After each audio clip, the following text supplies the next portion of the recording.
Welcome to my channel Living Linux. In this video I want to have a quick look at openSUSE on the Raspberry Pi 5. So you can see that early November they announced that they support the Raspberry Pi 5, and it took them quite some time to get it booting, and it looks like that they are upstreaming their changes to U-boot. Now, there's still a lot of work to be done, but I'm creating this video on a Raspberry Pi 5, or at least you see the desktop running on a Raspberry Pi 5. There are still a lot of things missing, but of course they're working hard on it. And it might be that you have to update your EEPROM.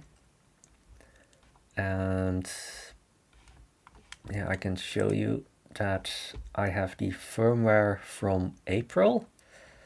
So that one is good enough to get started with openSUSE.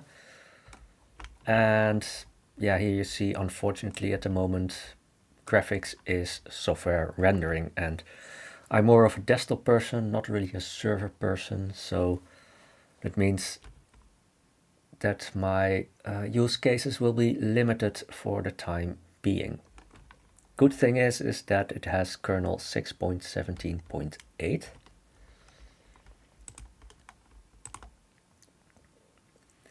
Now there was an issue that booting could hang, but it looks like that one has been fixed. So here is, let's just say, the main page for openSUSE on the Raspberry Pi 5. So you can download different images, and if you want to have a desktop image, better skip KDE for now, because it seems it has a graphic problem. At the moment you have to boot from microSD, no other option. No support for I2S, ADC, I2C, well, some more things. 3D acceleration not fully supported. But as you can see, you are able to get a working desktop. Now, one of the things that I've heard a lot of complaints about is that with Linux people say that you have to use the terminal. Now, yeah, the default login is root with this password. And the only thing I did on the command line was change the password for root. But for instance, creating a user, you can do with YaST. That is yet another setup tool.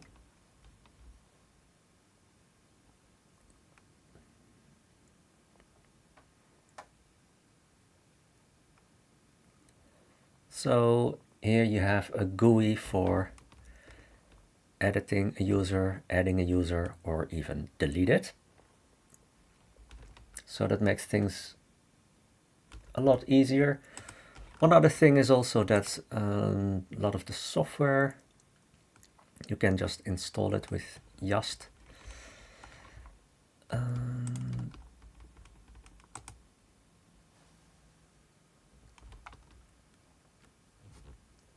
So, and even, let's just say,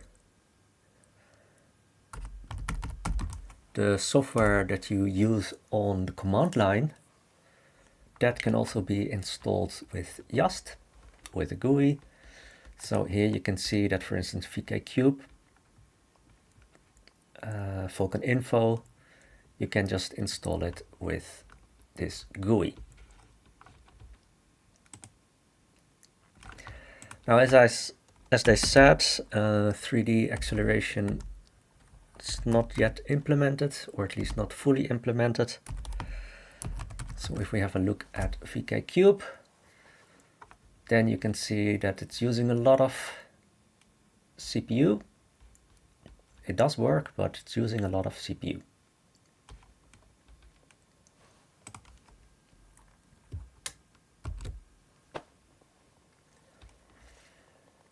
Now, one more thing about YaST. It seems they want to phase it out. And I think one of the reasons is that it was written in Ruby, and not that many people use Ruby anymore or develop in Ruby anymore.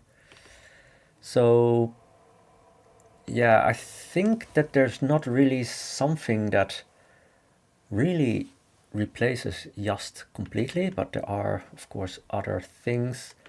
For instance, the package manager. You can try to use Merlin. I also see that, for instance, like the administration part, that they say that you can try SUSE Multi-Linux Manager, those kind of things. But to be honest, I never really used openSUSE before, so it's still a lot of homework that I have to do.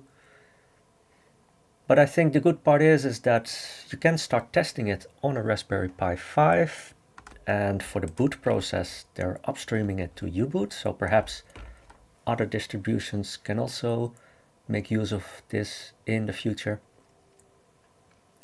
So yeah, I would say anyone that is interested, give it a try. The first boot process can take a while. Let it boot for a couple of minutes before giving up. And remember that you need to have a recent firmware. So this is all for now, and I hope to see you again in my next video.